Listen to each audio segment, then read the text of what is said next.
तो भगवान तो दिखावे को स्वीकार नहीं करते, और धुंधुली दिखावे का काम करती है। पति के सामने वो कुछ और बन जाती है और पति के पीछे कुछ और। ये दो चेहरे वाली, दो विचारों वाली, दो भावनाओं वाली जो स्त्री है, पति के लिए तो अच्छी नहीं है, पर परमात्मा के लिए भी अच्छी नहीं। दो विचारों वाला चाहे पुरुष हो या महिला हो,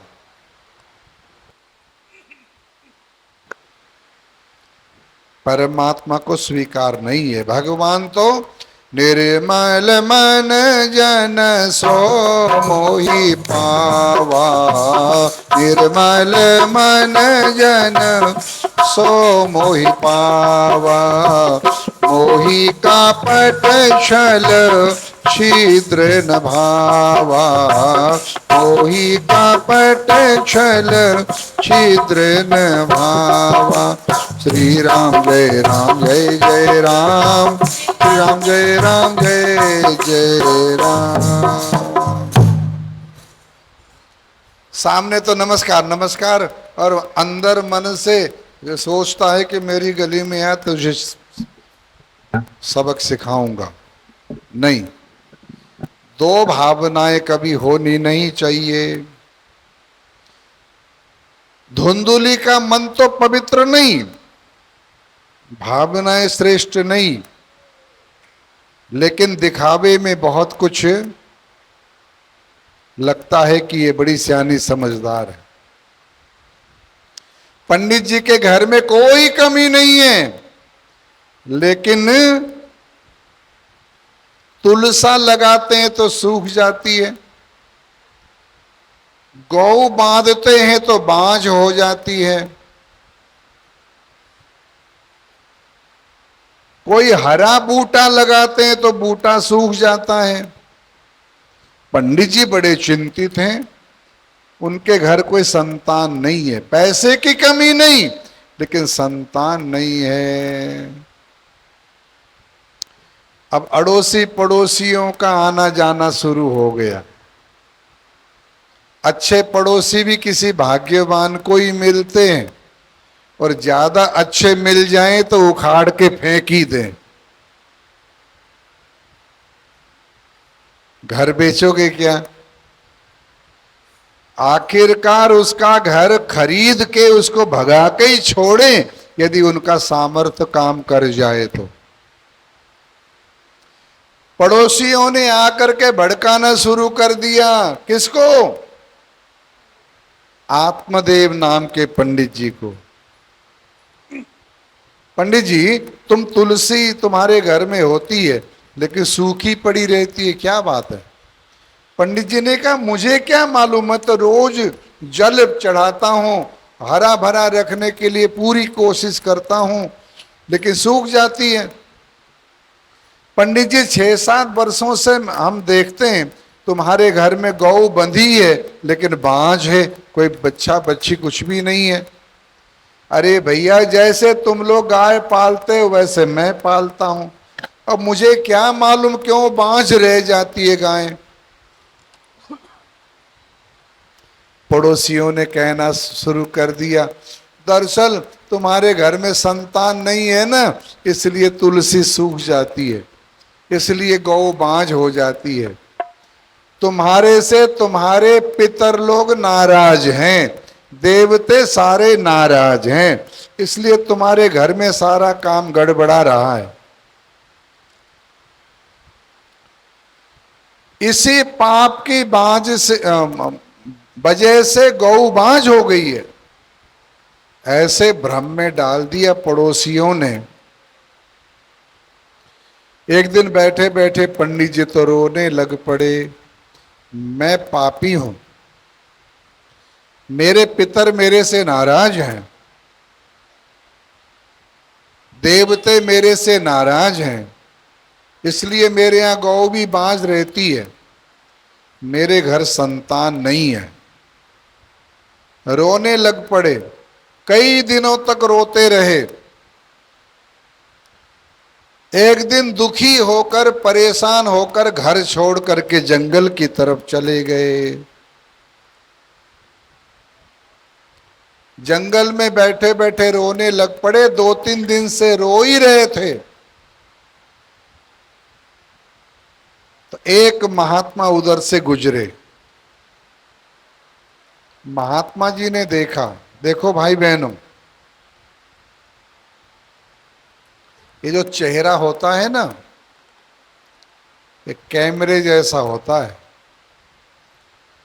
कौन दुखी है, कौन सुखी है, कौन परेशान है, कौन अमीर है, कौन गरीब है, 2 मिनट से ज्यादा नहीं लगते इसको पहचानने में। और महात्मा जी ने पंडित जी के दुख को पहचान लिया। कथम रोदसी विप्रत्वम काते चिंता बलीयसी बदत्वम सत्वरम मह्यम स्वस्य दुखस्य कारणम। ए ब्राह्मण देवता, क्यों रो रहे हो?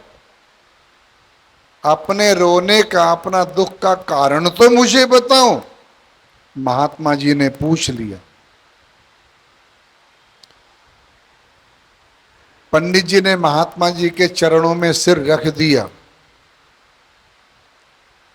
और कहने लगे, मैं पापी हूं, मेरे पितर मेरे से नाराज हैं, देवता लोग मेरे से नाराज हैं, क्योंकि मेरे घर संतान नहीं है, इसीलिए मेरे घर संतान नहीं है। तुलसी लगाता हूं सूख जाती है, गाय बांझ रह जाती है। हे महात्मा जी, मुझे पुत्र चाहिए, पुत्र दो। महात्मा जी ने कहा, हद हो गई। मुंचा ज्ञानम प्रजारूपम बलिष्ठा कर्मणो गति विवेकम तु समासाद्य त्यज संसार वासना, त्यज संसार वासना। हे पंडित जी, आपके मन में पुत्र की जो कामना है ना, यही दुख का कारण है। तुम्हारे घर में पुत्र होता तो समझते कि परमात्मा का धन्यवाद, एक बार प्रभु का धन्यवाद करते। यदि नहीं है तो उसका हजार हजार धन्यवाद करो कि परमात्मा, तूने एकांत में रहकर भजन करने का सौभाग्य प्रदान किया है। धन्यवाद तेरा मेरे मालिक, कम से कम झमेले से मुझे मुक्त रखा है। बड़ी कृपा है प्रभु की पंडित जी तुम्हारे ऊपर। तुम्हें तो ऐसे ही भूले खान लग रहा है। क्या करोगे बेटा लेकर? बेटा यदि घर में नहीं होता तो 2-4 साल व्यक्ति रोता है, मेरे घर में पुत्र नहीं है। पुत्र होकर मर जाए तो 2-4 महीने तड़पता है, छटपटाता है, पुत्र हुआ तो था, क्या करे, मर गया। लेकिन पुत्र होकर नालायक हो जाए, दुष्ट हो जाए, तो 100 साल की उम्र भी वो पाले तो आपको क्या लाभ है, आपको क्या सुख मिलेगा? पुत्र होने के बाद यदि कुपुत्र हो जाए तो जीवन भर रुलाता है। फिर तुम्हें पुत्र की ज्यादा कामना है ना कि पुत्र चाहिए, तो गोविंद को पुत्र मान लो, गोविंद पुत्र बनने को तैयार है। आत्मदेव ने कहा, मैंने थोड़ा सा घर का दुखड़ा क्या महात्मा के आगे कह दी। महात्मा तो मेरे को वेदांत झाड़ने लग गए, ब्रह्म ज्ञान देने लग गए। ए महात्मा, मुझे कोई ब्रह्म ज्ञान की जरूरत नहीं, मैं कोई आपसे वेदांत सीखने और सुनने नहीं आया हूं, मैं तो पुत्र मांगने आया हूं। यदि आपने पुत्र दे दिया तो ठीक है, नहीं तो आपके पैरों के नीचे, आपके चरणों के आगे पत्थर में सिर पटक पटक कर तुम्हारे आगे ही मैं मर जाऊं। महात्मा फल दे दे तो जैसा भी फल हाथ में आ गया, वो फल के रूप में भगवान ही होता है, याद रखना। हम लोग घुमा घुमा के देखते हैं महात्मा ने कैसा फल दिया है हमको, अच्छा भी है या गला सड़ा है या खराब है। अरे महात्मा ने अपने हाथ से एक भजन करने वाले, भगवान के ऊपर विश्वास करके रात दिन परमात्मा के चरणों का चिंतन करने वाला महात्मा तुमको अपने कर कमलों से कोई प्रसाद देता है तो अमृत है, उसको माथे से लगाना चाहिए और ये सोचना चाहिए करोड़ों लोग हैं जो इनसे महात्मा के प्रसाद से वंचित हैं। मेरा सौभाग्य है कि आज महात्मा ने मुझे प्रसाद दिया। लेकिन लोग प्रसाद को प्रसाद की तरह नहीं लेते, इसीलिए परेशान। एक बार सच्चे मन से प्रसाद की भावना से संत का दिया प्रसाद पाओ, सारे दुख अपने आप ही दूर हो जाते हैं। प्रसादस्तु प्रसन्नतः। प्रसाद पाने के बाद जीवन में प्रसन्नता नहीं आई तो प्रसाद आपने प्रसाद की भावना से नहीं पाया। बोले बांके बिहारी सच्चिदानंद भगवान की। तस्याग्रहम समालोक्य। लेकिन पत्नी से कहना श्रद्धा से खाएगी। और धुंधुली के हाथ में फल पहुंचा, धुंधुली 100 तरह का चिंतन करने लगी। मैं इतना सज के संवर के रहती हूं, जब पेट आगे बढ़ेगा तो लोग क्या कहेंगे, बड़ी बेइज्जती होगी। और गर्भवती होने में दुख और संतान पैदा करने में दुख और संतान के लालन पालन में उससे ज्यादा दुख। और कहीं संतान सुखदेव की तरह 12 वर्ष तक मेरे गर्भ में बैठा रह गया तो फिर मेरी क्या हालत होगी। अनेक प्रकार के तर्क वितर्क कुतर्क वो करती है, मन में विचार करती है। आखिर उसने फल नहीं खाया, रख दिया। एक सहेली, बड़े गरीब घर की सहेली, जिसके घर में न खाने को है न कमा के कुछ आता है, कमाई कुछ है, कुछ भी नहीं।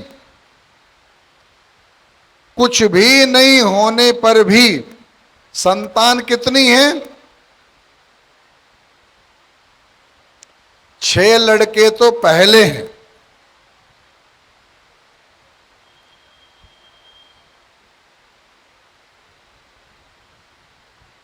छह बेटे तो पहले हैं और 7वां अभी गर्भ में होने वाला है। पता नहीं भगवान गरीबों के ऊपर इतना दयावान क्यों रहता है। अमीरों के तो बड़ी मुश्किल से एक आध संतान पैदा होती है, और गरीबों के घर में देखो 2 बेटी 2 बेटियां, 3 बेटियां 3 बेटे, ऐसे ऐसे कई घरों में ऐसा देखने को मिलता है।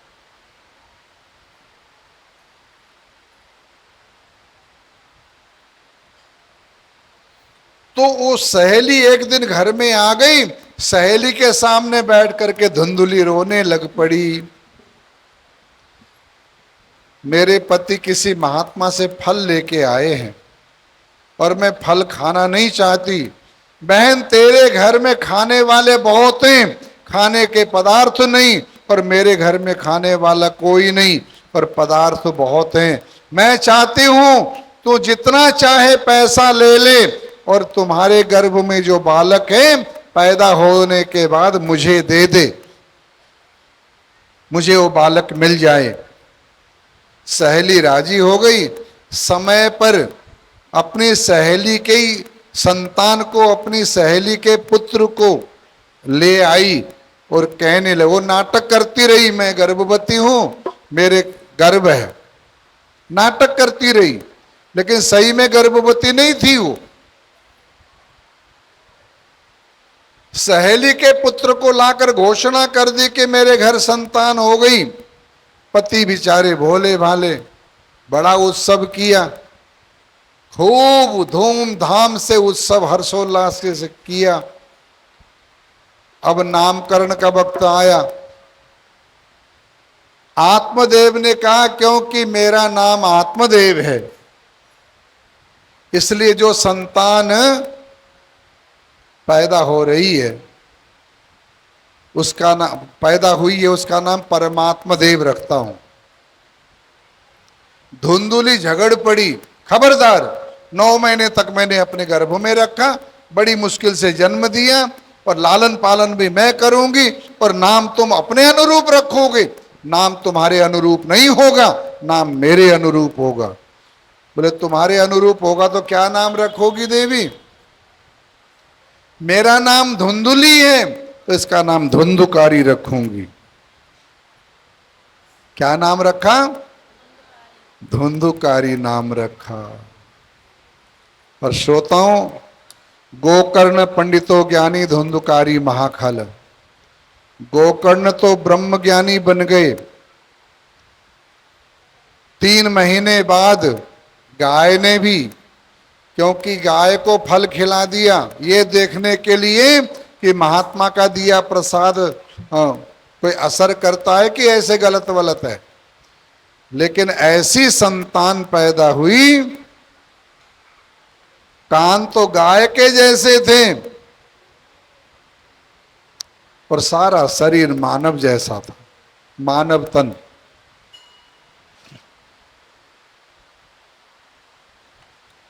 तो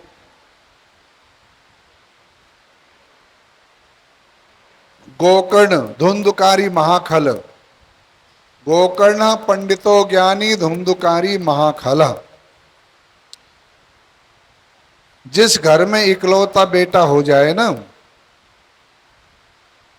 उसके थोड़े बिगड़ने के आसार रहते हैं, ज्यादा रहते हैं। इसलिए माता की जिम्मेदारी, उत्तरदायित्व तो माता का बहुत ज्यादा बढ़ जाता है। वैसे समझदार पुत्र एक भी हो, एको चंद्र तमो हंती, लाखों तारे टिमटिमा रहे हैं, इतना प्रकाश नहीं दे पाते, परंतु एक ही चंद्रमा प्रकट होता है और सारा अंधकार दूर कर देता है। ऐसे सैकड़ों संतानों की बजाय एक ही पुत्र हो, लेकिन कर्मों वाला हो। एक ही पुत्र बहुत होता है, समझदार पुत्र घर में एक ही है तो भी पूरे खानदान को तार देता है।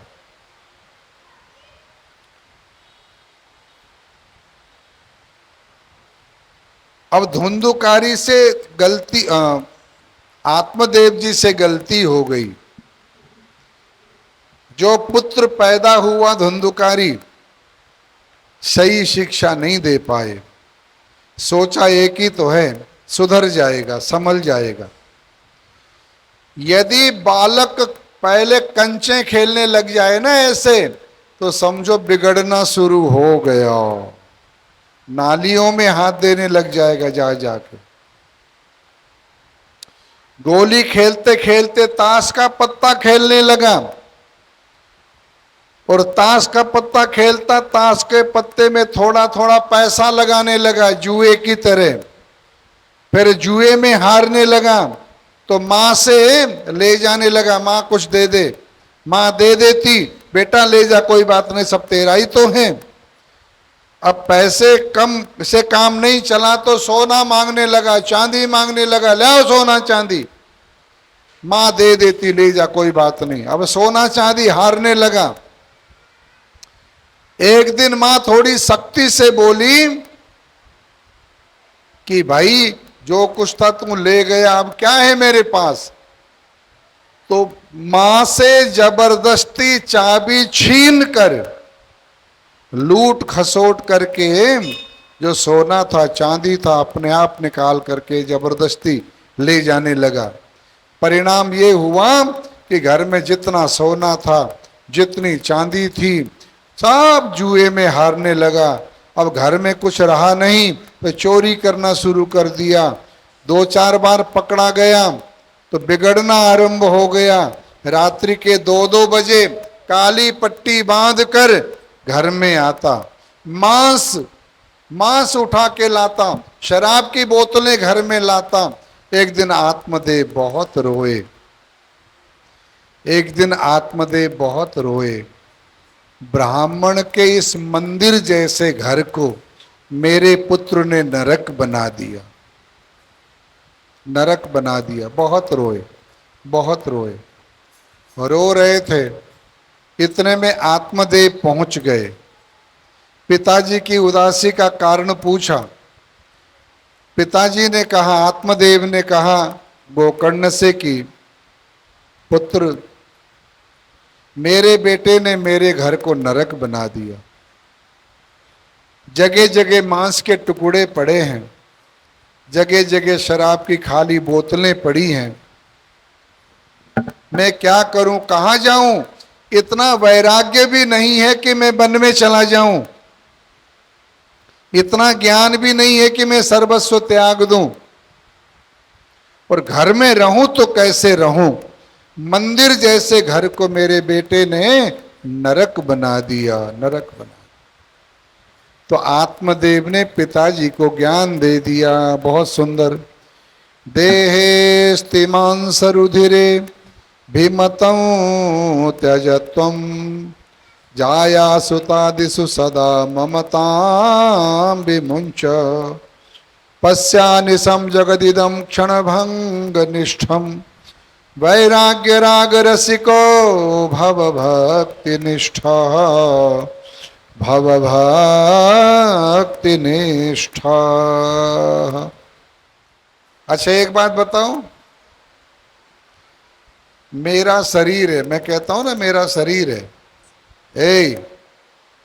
तुम्हारा शरीर है तो मरने क्यों देते हो? मरने ना दो ना। मेरी आंख है, अरे तेरी आंख है तो ये अंधी क्यों हो रही है? रोकता क्यों नहीं?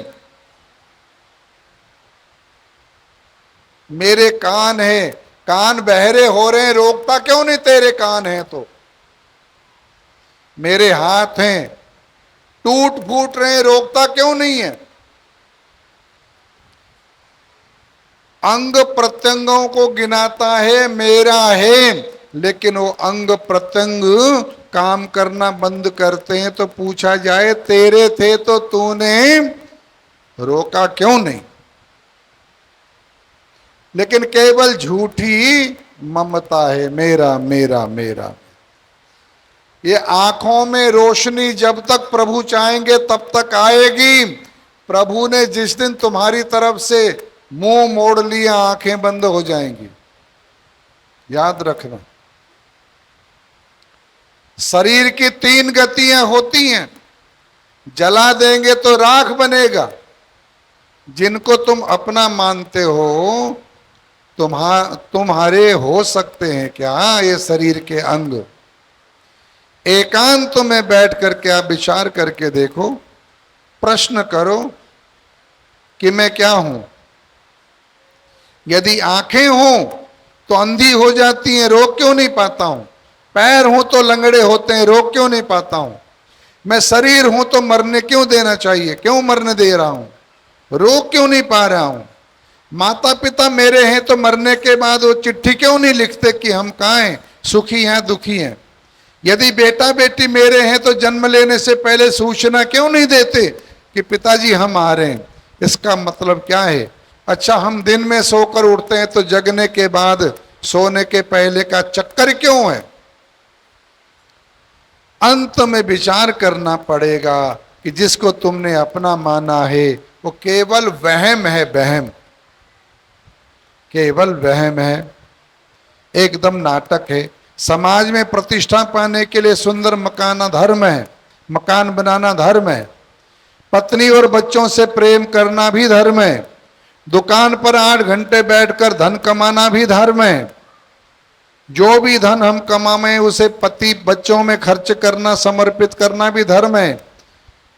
लेकिन पत्नी, बच्चे, मकान, खजाना मेरा है, इनके बगैर मैं रह ही नहीं सकता, ऐसा सोचना ऐसा चिंतन करना ये अधर्म है, ये ही बंधन का कारण है। बांके बिहारी विचार करें, शरीर का धन है, शरीर की पत्नी है, शरीर के बच्चे हैं, शरीर का महल है, आत्मा का संबंध तो केवल गोविंद से है।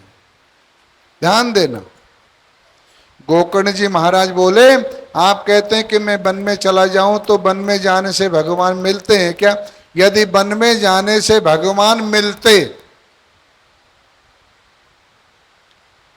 तो गीदड़, सियार, शेर सब वन में पैदा होते हैं, वन में ही रहते हैं, उनको भगवान क्यों नहीं मिलते? मन की खटपट नहीं मिटेगी तो वन में जाने से क्या फायदा? मन ही बंधन और मुक्ति का कारण है। कबीरा मन बड़ा अटपटा, झटपट लखे न कोई। जो मन की खटपट मिटे, झटपट दर्शन हो। मन की खटपट मिटने के बाद ही प्रभु की कृपा होती है। लेकिन कर्मों की बात है, हम बचपन में सही शिक्षा दे नहीं पाए।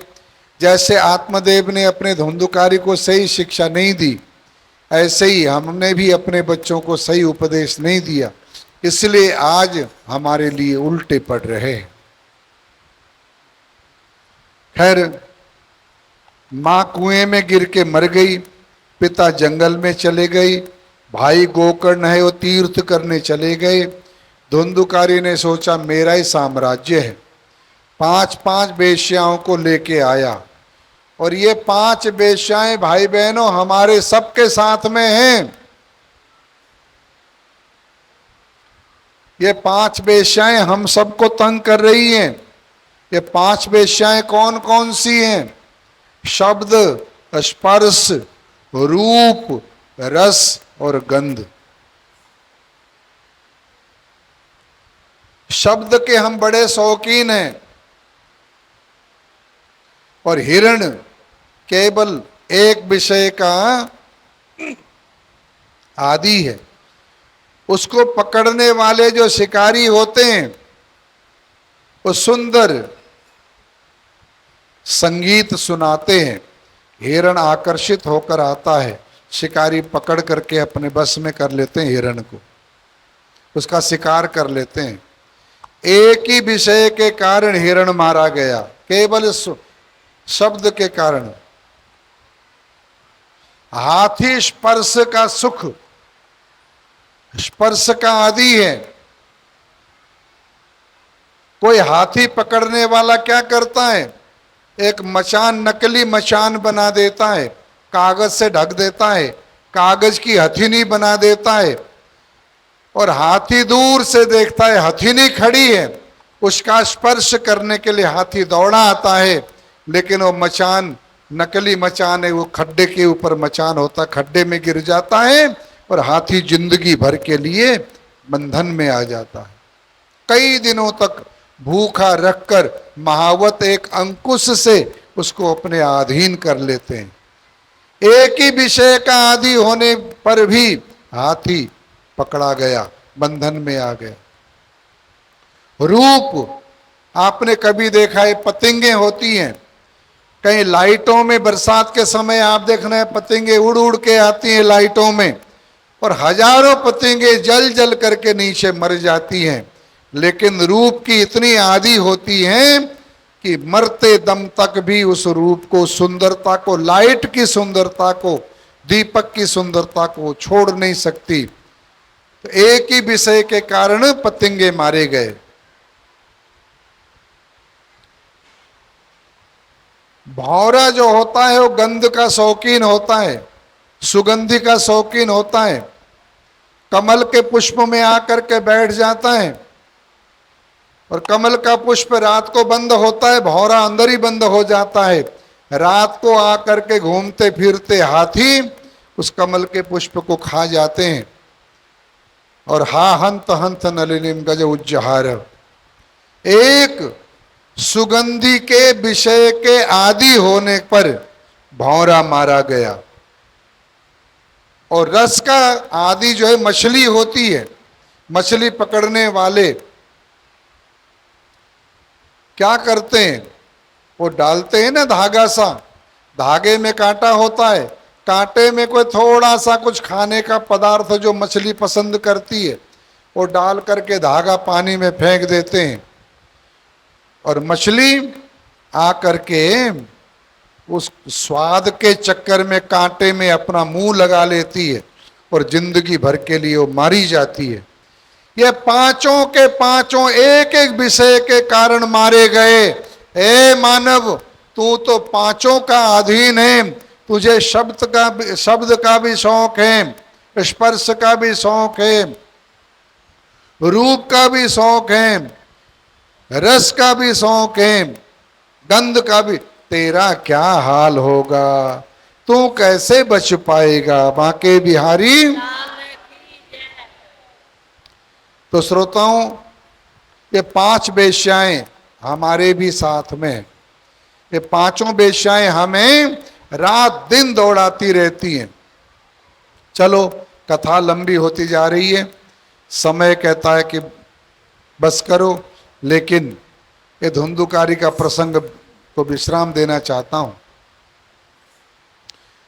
उन वेश्याओं ने देखा धुंधुकारी बहुत सारा धन लेके आया और राजा के खजाने से बहुत सारा धन चोरी करके लाया है, इसको राजा ने पकड़ लिया तो हम भी पकड़ी जाएंगी। फंदा लगाकर ऊपर लटकाया, वो मरा नहीं। जो पापी होते हैं वो मर जाते हैं, लेकिन अति पापी जो होगा वो जल्दी मरेगा नहीं, तड़पता रहेगा मरने से पहले। उसको नीचे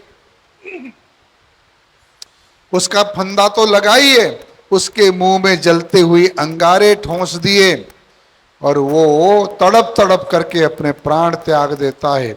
कच्ची पक्की मिट्टी खोदी और उसको डाल दिया, और वेश्याएं सारी संपत्ति लेके भाग गई। अब ये श्रीमान जी प्रेत बन गए। क्या बने? उधर गोकर्ण जी को पता लगा कि मेरा भाई प्रेत बन गया। गोकर्ण जी ने गया जी में श्राद्ध कर दिया। गोकर्ण जी वापस अपने नगर में आए। रात को जैसे ध्यान करने के लिए बैठे तो कभी रोने की आवाज आती है, कभी आग जलती हुई नजर आती है, कभी किसी की डरावनी आवाज आती है, कभी भैंसे की, कभी कुत्ते के भौंकने की आवाज आती है। गोकर्ण जी आंखें खोल के देखते हैं, कहीं कुछ नहीं, लेकिन ये भिन्न भिन्न प्रकार की आवाजें कहां से आ रही हैं। तो गोकर्ण जी ने पूछ ही लिया, अरे आप कौन है भाई, डरावनी डरावनी आवाज क्यों निकाल रहे हैं।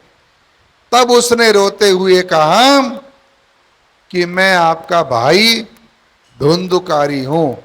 अपने किए गए बड़े अपराध और अन्याय दुराचार पाप के कारण मैं प्रेत बन गया हूं। न मैं कुछ खा सकता हूं, न कुछ पी सकता हूं। अहम भ्राता त्वदीयोस्मि धुंधुकारीति नामत, मेरा नाम धुंधुकारी है। आप जैसे धर्मात्मा भाई और मैं इतनी दूर दशा में हूं, कैसे भी मेरे को मोक्ष करो, मुझे मुक्त करो। तो गोकर्ण जी ने सूर्य नारायण से पूछा क्या करना चाहिए प्रेतों की मुक्ति के लिए। तब श्रीमद् भागवतान मुक्ति सप्ताहम वाचनम कुरु, श्रीमद् भागवत सप्ताह करा दो, जिससे धुंधुकारी को मोक्ष मिल जाएगा। गोकर्ण जी ने श्रीमद् भागवत की कथा की, लेकिन प्रेत योनि ऐसी योनि होती है, ना बैठ सकती है, ना खड़ी हो सकती है, आकाश में झूलती रहती है प्रेत योनि। अब क्या करें? तो धुंधुकारी को निमित्त बनाकर भागवत की कथा तो रख दी,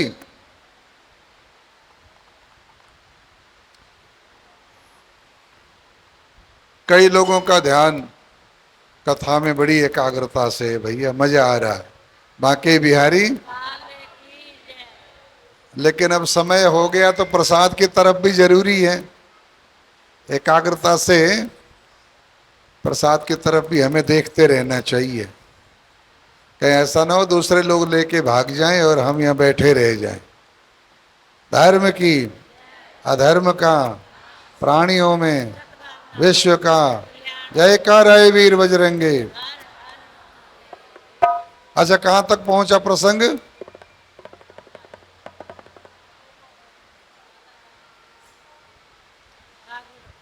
गोकर्ण जी ने भागवत का आयोजन किया। धुंधुकारी एक 7 गांठों वाला बांस वहां पर खड़ा कर दिया था। उस बांस में आकर के बैठ गया। पहले दिन की कथा समाप्त हुई, एक गांठ फटी। दूसरे दिन की कथा समाप्त, 7 दिनों की कथा में 7 गांठें खत्म हो गई, फट गई। और वो धुंधुकारी जो प्रेत था, भागवत कथा सुनने के फल स्वरूप देवतुल्य होकर खड़ा हो गया। भागवत का प्रभाव देखो। धुंधुकारी को लेने विमान आया, विमान में धुंधुकारी को बिठाया। और याद रखना, भागवत कौन से महीने में हुआ था? ये श्रावण के महीने में ही, जो अब हो रहा है ना, श्रावण के महीने में ये कथा हुई थी। दूसरों ने, जो सुनने वाले श्रोता थे, उन्होंने कहा उसको तो मोक्ष मिल गया। अरे कथा तो हमने भी सुनी, हमें क्यों नहीं मिला? दोबारा से आयोजन हुआ, दोबारा से भागवत की कथा हुई और सभी को लेने के लिए विमान आया और सभी को मोक्ष मिलता है। श्रोताओं, जो श्रीमद् भागवत की कथा श्रद्धा से सुने, वो चाहे कोई भी क्यों न हो, चाहे प्रेत योनि में भी क्यों न हो, मानव का तो उद्धार होगा ही होगा, भूत प्रेतों का भी उद्धार श्रीमद् भागवत कथा से हो जाता है। इसलिए जहाँ कहीं भी भागवत की कथा हो, जरूर सुनने के लिए जाना चाहिए। और यहाँ तो प्रत्यक्ष भगवान महामृत्युंजय अंदर विराजमान है। सिद्ध शक्ति है ये, सिद्ध शक्ति। इसके मुकाबले मुझे नहीं लगता कहीं और शक्तियां हैं। लोग पहचान नहीं रहे इस शक्ति को। पहचानो, सावन का महीना है, आकर के इनके ऊपर जल धारा करो, जल चढ़ाओ। भोलेनाथ वैसे ही कृपा करते हैं और भोलेनाथ ने कृपा कर दी।